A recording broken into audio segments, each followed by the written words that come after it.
Welcome back to another deep dive. Usually when we meet here, we are strapping ourselves into a rocket ship. Oh, yeah. We are blasting off into the multiverse. We are tearing apart the fabric of space-time, dealing with the simultaneous nature of the soul. The heavy lifting, for sure. You know, the mind-bending stuff that keeps you up at 3 a.m. staring at the ceiling fan. The kind of stuff that requires, I think, a double shot of espresso just to get through the first paragraph. Exactly. But today we are shifting gears. We are turning the lights down low. We are putting on some metaphorical jazz in the background. Okay, I'm intrigued. I want to welcome you to the chill edition of the Deep Dive. I like the sound of that. A little respite from all the cosmic intensity. Because today we aren't looking at the architecture of the universe so much as we're looking at the architecture of a Wednesday night. 1965. In 1965. We are looking behind the curtain at the human side of this incredible phenomenon known as the Seth Material. It's so easy to forget, isn't it? When you hold these heavy books, decades later, you forget there were two real flesh and blood human beings. Jane Roberts and Robert Butts. Yeah, and they had to physically facilitate all of this. I mean, they had day jobs, they had emotions, they had insecurities, and they got incredibly tired. Oh, they got tired. And that is a huge part of what we're going to unpack today. But before we get into the exhaustion and, the grind, I want to hook you with something that really grabbed me when I read this session. Okay, lay it on me. I want you to imagine a scenario. Okay.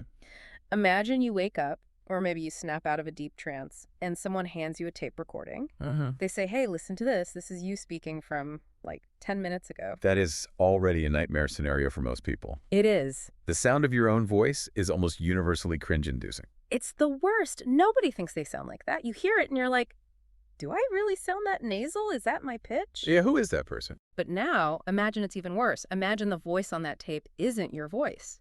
It's coming from your throat, your mouth is moving, but the sound, it's this booming, authoritative, maybe even a somewhat harsh stranger. And you're sitting there thinking, oh my God, did I do that? Is that me? That is exactly the psychological hurdle Jane Roberts is facing in the session we're covering today. It's a moment of just genuine vulnerability and honestly, a bit of an identity crisis. So let's get the formalities out of the way so we can dive into all this juicy stuff. We are looking at session 171 of the early sessions, book 4 of the Seth Material. And the date of record is Wednesday, July 21st, 1965. A sticky, humid midsummer night in Elmira, New York. You can almost feel the heat radiating off the pavement, can't you? You really can. Precisely. And we absolutely need to give a massive shout out to the publisher who keeps all this material alive, the New Awareness Network. Without them, these archives might just be gathering dust in a basement somewhere. Absolutely. And just so everyone is clear, this podcast is distributed free of charge on all major platforms for educational purposes. We are not selling you enlightenment here, folks. We're just two nerds unpacking a bit of history. And as we always say, if you want the full experience, and believe me, you should want the full experience. You need to go to the source. Yes. Go to sethcenter.com/the-early-sessions. Buy the books, support the work, read the actual words because we can only ever cover so much. Okay, housekeeping done. Let's set the scene. Right. It's Wednesday night. The clock on the wall reads 9:14 p.m. Now, usually these sessions start a bit earlier, don't they? 9 p.m. is kind of the kickoff. They do. 9:14 is a notably late start for them. And the reason is simple, and it's one we can all relate to. What's that? They are absolutely exhausted. It's the Monday hangover, but not from alcohol. No, not at all. It's from a psychic marathon. The notes from Rob tell us that the previous session, on Monday, July 19th, was extra long. They had pushed themselves to the limit. Monday sessions were usually heavy on content, and they had gone really, really deep.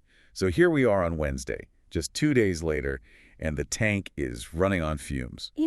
I think we really overlook this labor aspect. We think of Rob specifically as just the husband, the guy sitting in the corner with a notebook. The scribe. The scribe. But look at what he was doing right before this session started. He was not watching TV. He was not relaxing with a beer. No. He was working. Right up until 9:00 p.m. And not at his day job as a commercial artist. He was working on the transcripts. And the notes say this specifically. Yes. I worked until almost 9 p.m. transcribing notes from Monday's take session. Okay, let's just pause on that for a second. We need to contextualize this for everyone listening. It's 1965. No MacBook Pro. No AI voice-to-text software doing the heavy lifting. There isn't even a word processor with a delete key. We are talking about a manual typewriter. The clack, clack, clack kind. Maybe he's using carbon paper if he's making copies for the archives.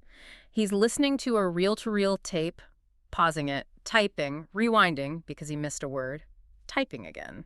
It is a physically demanding process. Yeah. If you've ever used a manual typewriter, you know it takes finger strength. Yeah. Your back hurts. Your neck gets stiff. Oh, yeah. And the mental focus required to transcribe accurately is just draining. You cannot zone out. You have to capture every single syllable. So Rob is sitting there, probably rubbing his eyes, fingers stained with ink or, correction fluid. Mm-hmm. He looks at the clock. It's 9:00 p.m. He's just finished Monday's work.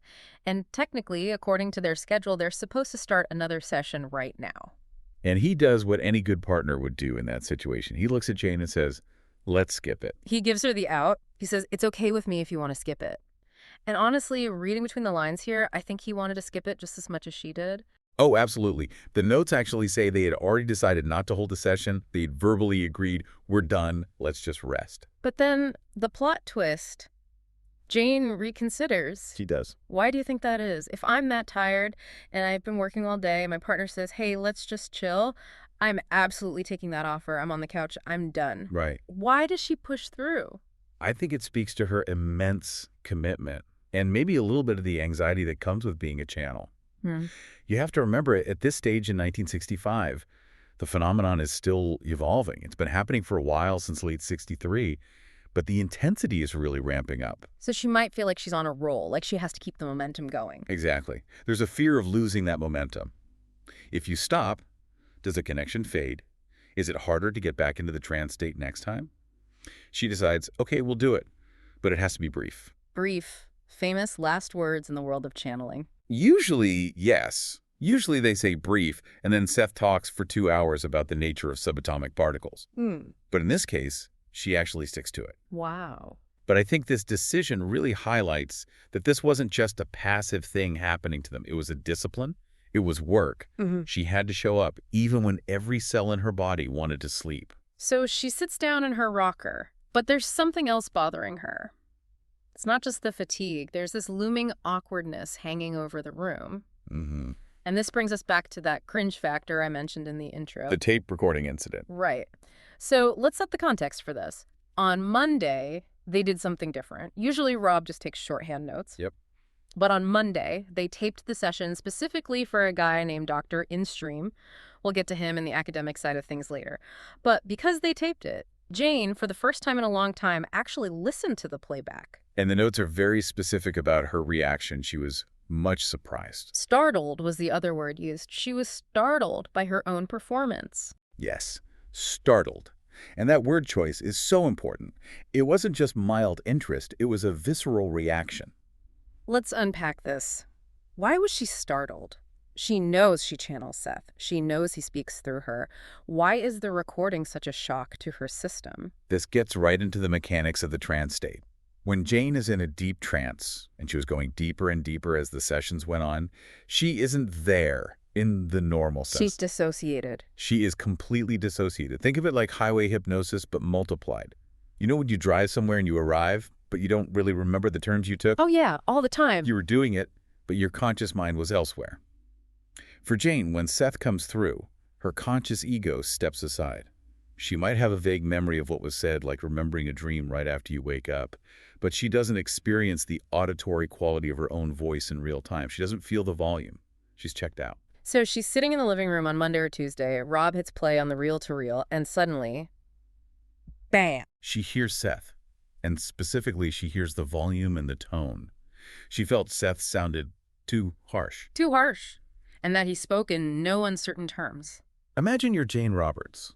She was a relatively polite, soft-spoken woman, a poet, a writer, and suddenly from the speakers, she hears this booming, assertive, almost aggressive, masculine energy coming out of her own voice box. It must have been incredibly jarring. It's that uncanny valley effect, isn't it? It's me, but it's not me. Exactly. It's a violation of her self-image in a way. She doesn't see herself as a booming, authoritative figure. So hearing that voice is like meeting a stranger who's been living in your body without your permission. I love Rob's perspective here, though. He's just like, what? Sounds normal to me. And that is the crucial difference between the observer and the subject. Right. Rob had spent hundreds of hours sitting 3 feet away from that voice. Mhm. To him, that was Seth. He was used to the volume. He was used to the cadence. He says, I had taken it for granted because of long hours spent listening to He's desensitized. completely. But for Jane, it was fresh. And she wasn't just thinking, oh, that's weird. She was genuinely anxious about the reception. She was worried about Dr. Instream. She was. This was an academic, a professional psychologist or researcher. She wanted this material to be taken seriously. She didn't want to be seen as a cook or some hysterical person. Of course. Her fear was that Seth sounded, well, maybe a bit unhinged or just too aggressive. She worried that Dr. Instream would be put off by the delivery, regardless of how profound the content was. It's that social anxiety piece. I want to make a good impression, but the guy speaking for me is shouting at the top of his lungs. Exactly. And Rob, ever the pragmatist, thought it would be perfectly fine. He thought Seth and Jane had made their points clearly. But you can just feel the tension in the room on that Wednesday. Totally. Jane is the vessel, and she feels responsible for the presentation.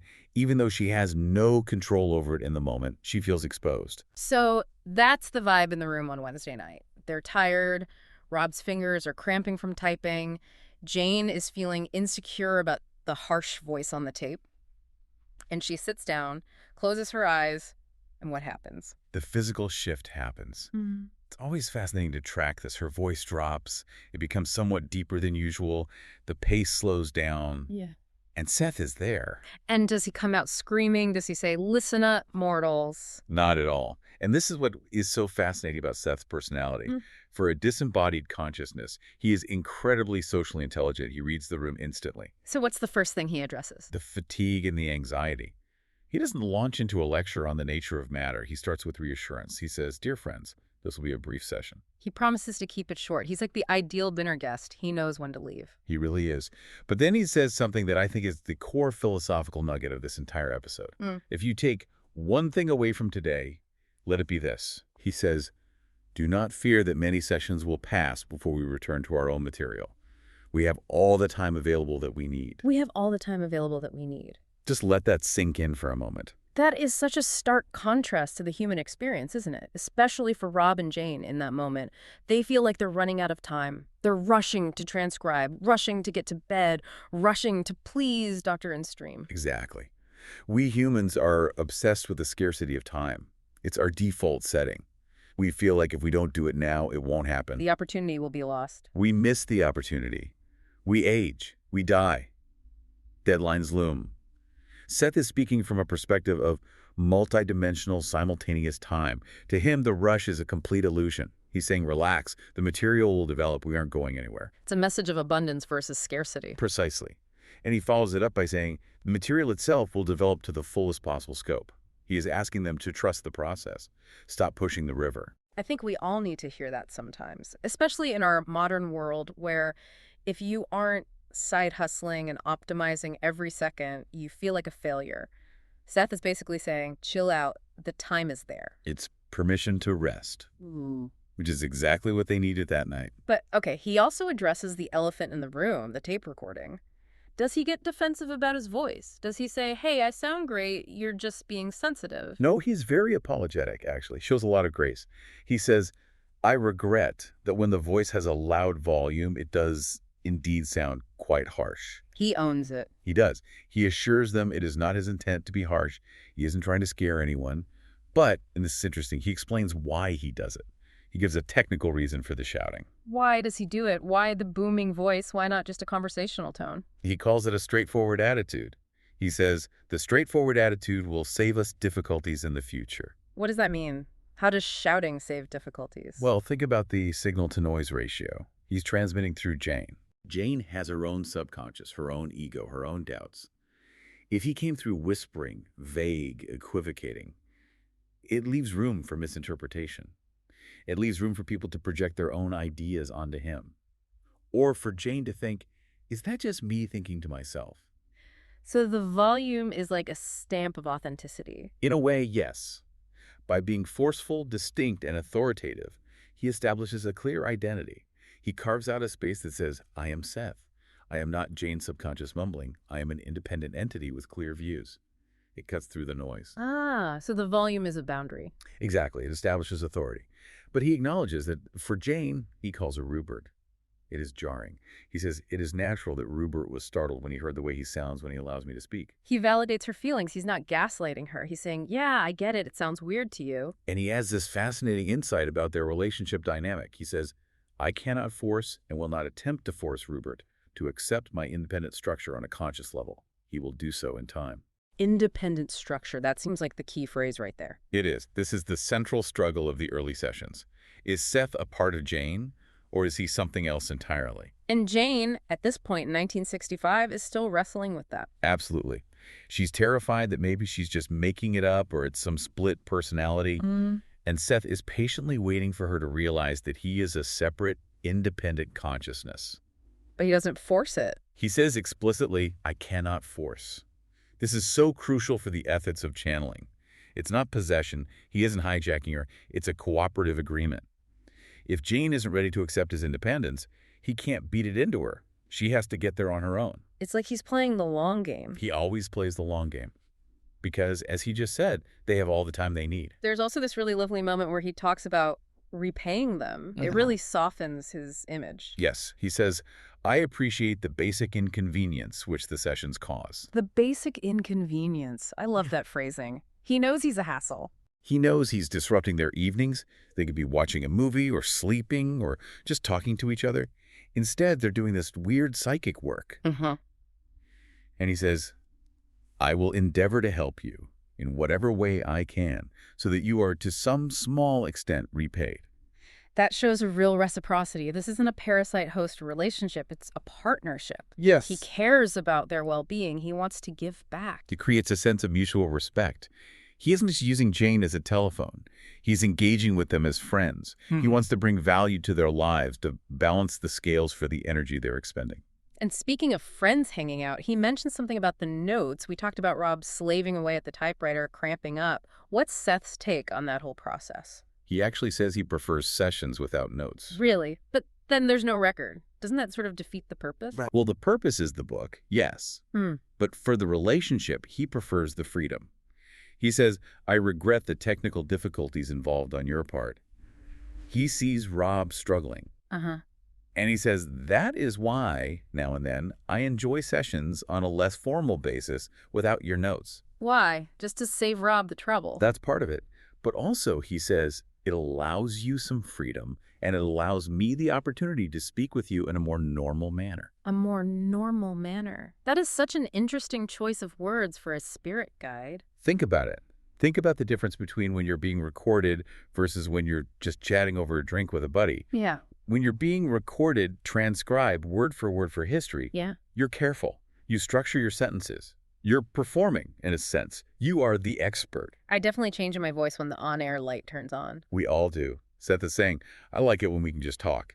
When the pressure of the historical record is off, the flow is different. It's more intimate. It's looser. It makes Seth seem so much more person-like. It does. He enjoys a casual chat. He doesn't always want to be the great teacher dictating the Bible of reality. Sometimes he just wants to hang out with Rob and Jane. It humanizes the entity. It reminds us that personality persists. He isn't some computer program spitting out data. He has preferences. He likes chill sessions, too. So let's pivot to the external world for a moment. We mentioned Dr. Instream earlier, the reason for the tape recording. Who is this guy, and why is Seth talking about him? So the context here is that Jane and Rob weren't just doing this in a vacuum in their living room. They were actively reaching out to the academic world. Right. You have to remember, parapsychology was a genuine field of inquiry in the 60s. It was being studied at Duke, at UVA. It wasn't just fringe stuff. I mean, it was fringe, but it had academic curiosity attached to it. Dr. Instream was a contact, likely a professor or researcher, who they were hoping would study the Seth phenomenon. We wanted validation. They wanted to understand what was happening. They wanted a scientific explanation. And Seth gives his stamp of approval on this guy. He says, Dr. Instream is the best man that you could have contacted. High praise. Very high praise. And the notes reveal that the network was already expanding. On July 20th, the day before this session, they got a letter from Dr. Instream. And he mentioned another doctor at Oswego State University College who wanted to consider the study. So the circle is widening. It is. This wasn't just a parlor game anymore. There was serious academic interest bubbling up. And Rob, despite his exhaustion, was on top of it. The notes say, also on July 20, I mailed copies of the 168th and 169th sessions to Dr. Instream. The admin work never ends. It really doesn't. Rob is acting as the secretary, the archivist, the PR agent, and the transcriber. It's a massive amount of work. It's interesting to think about what would have happened if Wright hadn't been that diligent. If he just said, I'll type it up next week, or I'm too tired to mail this package. The material might have been lost, or it might not have gained the traction it did. The Seth material exists because Rob Butts did the work. Plain and simple. He was the anchor that kept the kite from flying away. So back to the session. Seth has reassured them. He's apologized for the loud voice. He's given the thumbs up on Dr. Instream. Then he turns to Rob and asks, do you have any questions? And Rob, bless his heart, says, nothing in particular, I guess. I'm satisfied with Monday's session. Translation, please, for the love of God, let me go to sleep. Exactly. He is done. He has nothing left in the tank. And Seth respects it immediately. He says, if you have no questions, I will give you some rest. And that's it. No profound closing statement. No secrets of the universe. That's it.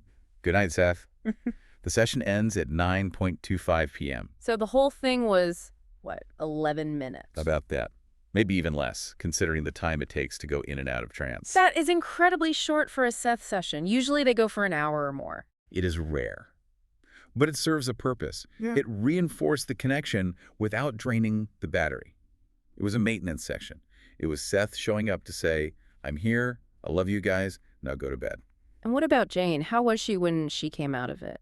The notes say she was dissociated as usual. As usual, it's just become routine for them. But she said something interesting. She said, Seth enjoyed the little session. How did she know that, if she was dissociated? Well, she notes that she retained a general idea of what Seth had said. And she adds, and this is a crucial insight into the mechanics of channeling, that she always knows what he is saying at the moment. The trick is to retain it after coming out of trance. It's just like waking up from a dream. Exactly. You know when you have a lucid dream, you're flying over a city and it's vivid and you think, I will never forget this. And then you wake up and 5 seconds later, the details are just evaporating like mist. Wait, was I flying or swimming? What color was the sky? Precisely. The information is there in the altered state, but dragging it back across the bridge into the waking state is the challenge. That's why Rob's transcription is so vital. If he doesn't write it down or record it, it's gone forever. Jane can't recall it 10 minutes later with any accuracy. So let's zoom out a bit. We've gone through the session. It's short, it's sweet, it's very human. But why did we choose to cover this? Why does session 171 matter in the grand scheme of things? I think it matters because it grounds the metaphysics in reality. It's so easy to get lost in the concepts, simultaneous time, the nature of the soul, probabilities. But this session reminds us that this information came through people who had insecurities, people who got tired, people who had to negotiate their boundaries with this entity. It makes it relatable. It takes it out of the ivory tower. It does. It also highlights Seth's character. He isn't a tyrant. He isn't a cold, distant computer. He's a gentleman. He is considerate. He apologizes for being loud. I love that. Sorry I yelled. I was just trying to be clear. Right. And for me, the most profound part is that line, we have all the time available that we need. It's such a comforting thought in our hyperspeed world. It really is. It challenges that anxiety we all carry. I'm behind. I'm not doing enough. I'm running out of time. Seth is looking at the centuries, at the millennia, and saying, chill. It's unfolding exactly as it should. And look at the legacy. Here we are over 60 years later discussing this 11-minute session. He was right. The material developed. It found its audience. The rush was unnecessary. It's a lesson in trust. Trusting the timing of your life, trusting the independent structure of the universe, if you will. Absolutely. And I also think it's a lesson in showing up, even when you're tired. Jane and Rob showed up that night, even though they really didn't want to. And because they did, we have this beautiful little window into their relationship with Seth. Consistency is key, even in mysticism. Perhaps especially in mysticism. So as we wrap up this chill edition of The Deep Dive, I want to encourage all of you to go deeper yourselves. Don't just take our word for it. Read the books. Yes. This session is from the Early Sessions, Book 4. You can find it and all the other incredible books at sethcenter.com/theearlysessions. Support the New Awareness Network. They are doing the Lord's work, or Seth's work, keeping these archives available for all of us. And remember, we're doing this for educational purposes. We just want to share this knowledge and get people thinking. Before we go, I want to leave you with a thought. We talked about Seth's quote, "We have all the time available that we need." It's a powerful mantra. It is. So here is my question for you, the listener, to mull over tonight. In your rushed, frantic life, what would change if you truly believed that? What if you truly believed you had all the time you need to do your life's work? What would you stop doing? What would you start enjoying? Maybe the rush is the only thing standing in the way of the progress? Maybe slowing down is actually the fastest way to get there. That sounds like something Seth would say. I think he just might have. Thanks for joining us on this deep dive. We'll see you next time. Good night, everyone.